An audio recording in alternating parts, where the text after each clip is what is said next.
Everything I did in my path as a youth player was everything to become a football player. There were difficult decisions. For me, they seemed easy at the time, but if you look back at the decision that I made, it's not what everybody would do in their life.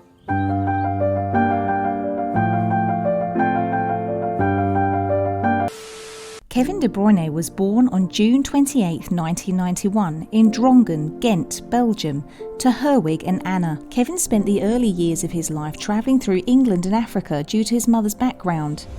His mother has her origin from the United Kingdom, but was born in Burundi, East Africa, where her family has one of their oil firms. His father was involved in the oil investment business, and hence his family was almost always on the move due to business purposes. While growing up, his holidays were either spent in Ealing, England with his maternal grandparents, or in Burundi and the Ivory Coast, where his family's oil company branches were situated. Kevin's first stint with football took place while he was only 4 years of age in Drongen, Belgium, while living with his parents in his town Ghent. He had a good start to the game and gained international recognition early because of his early start.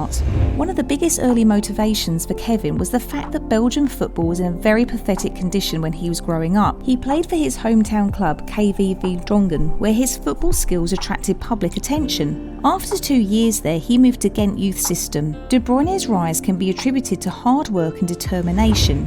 His first taste of stardom came from his exemplary dedication to reach great heights. His hard work at the youth club brought lots of success, which in turn drew media attention. He was seen as the future of Belgian football. At that time, Belgium was tired of its old stock of players due to their increasing unpopularity, and they never did very well. The country was in need of a football revolution from the grassroots. De Bruyne was singled out as a kid who could spearhead such a change. At such a young age, De Bruyne saw himself facing the media at all times. He would grant different interview sessions before and after his matches. Every youth club in the country wanted him. At the age of 14, Kevin left home due to lack of proper infrastructure that could provide wings to his aspirations of becoming a world-class footballer. So he joined Genk's academy in its youth system and started honing his skills. At Genk, he only saw his family during the weekends, thus requiring him to learn to cater for himself at a very young age. De Bruyne is naturally a quiet and shy kid. He didn't mind staying on his own and only speaking to people when absolutely necessary. Moving from the comfort of his parents' home to Genk's academy wasn't an easy transition, as most of his other team players already knew each other from home. He was the new kid and a quiet one at that. During his first year, he was in a big school where everyone would sleep overnight with other people, but in the second year he went to a foster home. While at the foster home, he was being his quiet, shy self. He never had issues or problems with his foster parents, and everything went smoothly until the end of the year, or so he thought. On his arrival back at his parents', he found out that his parents were sad and upset with him based on reports from the foster home. His parents told him that his foster parents didn't want him back at the foster home again because of his personality. The foster parents gave report that he's a difficult kid to handle because he's very quiet, and other kids in the home found it difficult to interact with him. He was only 16 years old then, and such a report could have affected him psychologically. In his final year of school, just when he was turning 17, he was to be on the second team of Genk when he told his parents he would work hard so that in 2 months' time he would be amongst the first team. After a month of preparation, he made it to the first team. In 2008, young De Bruyne was promoted to Genk's first team, but debuted for the team in May 2010. After joining the first team at Genk, things changed for him. He went to a boarding house, but not before telling his foster mother what he really thought about her. When the foster parents saw that he had made first team, they wanted to convince him to stay with them at their foster home. He told her to drop the pretense and that he knows that she didn't really want him there. In his final year at the boarding house, things were a bit more exhausting for him, as he had to go to school during the day and attend football training late into the night. He made a lot of sacrifices at that age and also put in so much work into becoming one of the best. He put all of his heart and soul into football. During his early years at the academy itself, he started gaining media attention and was already a star player in his teenage age. Although his family had no shortage of money, Kevin survived on the very little money that he made at the club. He wasn't paid much, but managed what he had. According to De Bruyne, managing myself is something my parents taught me. I'm not somebody who spends a lot of money in my life. He attributes this time to the stage that made him independent. While at Ghent, De Bruyne's once revealed that his favourite club was Liverpool. After he was selected in 2008 to play for the first team squad in Genk and made his debut in May 2019, he was, however, unable to establish himself in the team until the next year. The 2010 to 2011 season turned out to be a very lucky one for Genk, as they were crowned with the Belgium Championship. In all of the 32 games that he played in the league, Kevin scored 5 goals and 16 assists. In October 2011, Kevin scored his first hat-trick for Genk in a match-winning performance against Club Brugge. He finished the league with 8 goals that he scored in 28 matches. In January 2012, Chelsea announced it had agreed to sign Genk midfielder Kevin De Bruyne. He signed a 5.5-year contract worth £7 million with the English club. In July 2012, he debuted for Chelsea. When Kevin joined Chelsea, it was with stars in his eyes and hope in his heart. On the club's website, he said, "To come to a team like Chelsea is a dream, but now I have to work hard to achieve the level that's necessary." Recall that he was one of the best players in Genk, which was why Chelsea bought him for their team, but a major hater in Chelsea kept him from shining. His coach then was Jose Mourinho, and Mourinho is never known as a coach that builds new players. Rather, he sticks with the bigger boys already known and established in the industry. De Bruyne at that time lacked the expertise Mourinho needed for him to be on his first team, and as such he was always on the bench. His talent was going to waste. In August 2012, Chelsea made the official announcement regarding the temporary transfer of De Bruyne to Bundesliga club Werder Bremen on loan for the 2012-2013 season. In September 2012, he scored his first goal for the club and continued in fine form through the season. Despite thoughts that De Bruyne would be sent on loan to another Bundesliga club, he was assured by Jose Mourinho that he will be a part of the club's future. In July 2013, Kevin made a comeback to the official Chelsea lineup. In a friendly game against Malaysia just ahead of the 2013 to 2014 season, Kevin injured his knee while scoring a goal. He was, however, fit before he made his competitive debut in the Premier League against Hull City. In the game that Chelsea won, Kevin assisted in scoring the first goal for his team. Although De Bruyne was giving it his best, Jose Mourinho's lack of confidence in him was affecting his playing abilities. Despite having performed really well at Werder Bremen, Mourinho still left him on the bench. At the end of the year, Mourinho called him to his office to show him his statistics. He had 0 goals, 1 assist and 10 recoveries. De Bruyne felt Mourinho didn't want him on his team and requested for a transfer, which Mourinho obliged. Following his subpar performance for Chelsea, the team decided to let him go in January 2014 to Wolfsburg. In January 2014, De Bruyne was signed by Wolfsburg for about £18 million. In April 2014, he registered his first goal for the club and helped them emerge victorious in their last 2 Bundesliga fixtures of the 2013 to 2014 season. In the 2014 to 2015 Europa League, he performed excellently, registering his first goal of the season and catching all of the right attentions. In the third group stage match, he scored 2 goals against Krasnodar, and in the next game against Bayern Munich, he further ensured his team's victory by scoring another goal. Kevin ended the league season with 10 goals and 21 assists, and his team ended up as the first runner-up by the end of the league. This had them qualifying pretty easily for the 2014 to 2015 UEFA Champions League. Ending his debut season for Wolfsburg with 16 goals in total, he was named the Footballer of the Year in Germany. His 21 assists in the league was a new record. When asked what changed in his career, he said he had his future wife by his side. His amazing performance soon made clubs calling, and during the season it was speculated that he'd be moved from Wolfsburg. It was reported in early 2015 that English club Manchester City was closely following Kevin and approached him twice before he finally accepted their offer in August 2015.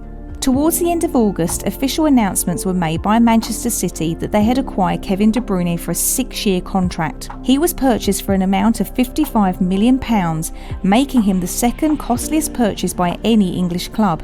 He scored in almost all of his first few games for Man City, and in October 2015 it was speculated that he was being considered for a Ballon d'Or award. He played a major role in getting his team to the finals of the Football League Club, but an unfortunate injury in the semi-finals had him taking break from the field for the next 2 months.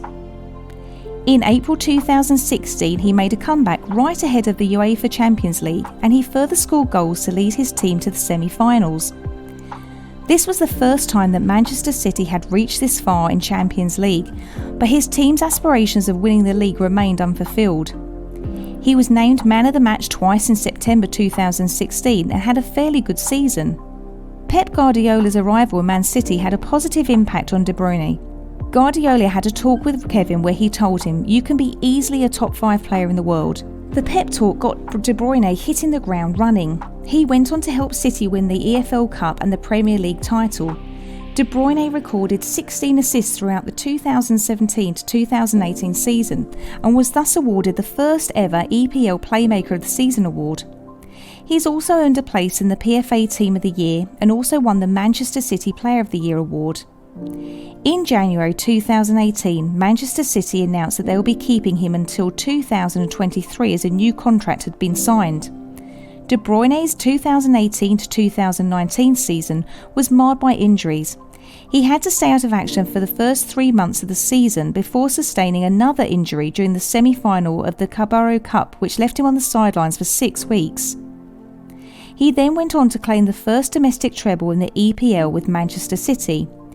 In February of the 2019 to 2020 season, he reached the 50th goal mark for City after he scored in a Champions League match against Real Madrid. 2021 started on a good note for De Bruyne. He signed a 4-year contract and requested for a 30% pay increase. On the 29th of May, De Bruyne had a head injury after colliding with Antonio Rudiger in the second half of the Champions League final, to be substituted by Gabriel Jesus. However, his team lost 1-0 against his former club Chelsea. As for his international career, it was rumoured that Kevin will be playing in the English national team given the fact that his mother was an Englishwoman, but he chose Belgium and made his international debut for Belgium in a friendly match against Finland in 2010. Before his final arrival into the senior team, he had been a part of many underage teams for his country. He played for Belgium at the under-18, under-19 and under-21 level.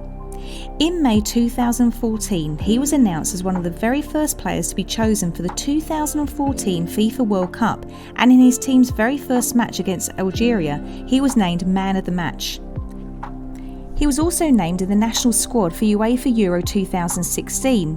His national team performed poorly and was eliminated out in the early stages itself.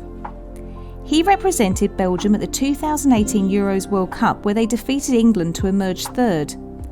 He also represented Belgium in Euro 2020 and scored the winning goal over Denmark, but suffered an ankle injury in the round of 16.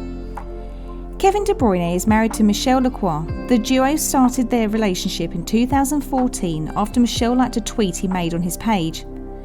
After Michelle liked his tweet, he couldn't bring himself to send her a message because of how shy and reserved he was.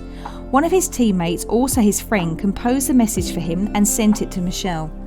De Bruyne and Michelle started talking, and that was the beginning of a great relationship. The couple gave birth to a son in 2016. Following the childbirth, they got married in June 2017. Kevin is known for his short temper off and on the field. In 2013, it was reported by the Daily Mail that Kevin's then girlfriend Caroline Lejeune was cheating on Kevin with his teammate Thibaut Courtois. Kevin violently attacked Courtois during one of their practice sessions, but they both reconciled later. The fallout between the two former Chelsea players and Belgium internationals goes back to 2013. It was such a scandal that it threatened to cause major division amongst the Belgium team. Manager Marc Wilmots considered dismissing the now Real Madrid showstopper from the national team. While De Bruyne was astounded that he would do such a thing, he did not want it to interfere with his football. Belgian boss Wilmots offered De Bruyne the satisfaction of prematurely ending the keeper's international career. The midfielder declined. Even though he knew what Courtois had done was wrong, it was simply not a football matter. He said, "Although I still cannot believe what he has done, we continue to work together professionally. The coach asked me if he should leave the team. I don't think I had the right to say that he could not play for the national team anymore because he did something wrong. Of course he remains a good goalkeeper, so I said he could stay." Kevin's ex-girlfriend later came out to shed more light on the love triangle between herself, Kevin and Thibaut Courtois. Lejeune said she cheated on De Bruyne because the winger had cheated on her earlier in their relationship with her best friend. In the summer of 2012, Kevin told me that he had an affair with my old best friend. I gave him the choice, her or me. I was ready to give him another chance, but our relationship was never the same afterwards. After that bump in the road, the pair decided to give it another go, but then Lijen went on a trip to Madrid alone. That's when her affair with Courtois took place, as she details in her interview with Sport. Kevin thought that the trip was a good idea. I asked him beforehand, but then something happened that should never have happened. I accept that, but Kev and I had not been getting along, and I found comfort in the arms of another. That evening, Thibaut offered me what I had not received in 3 years' relationship with Kevin. With Thibaut, I could talk about anything and everything, and he had even prepared me a delicious meal. Kevin never did that for me. Kevin had deceived me, and I thought, why shouldn't I do that too?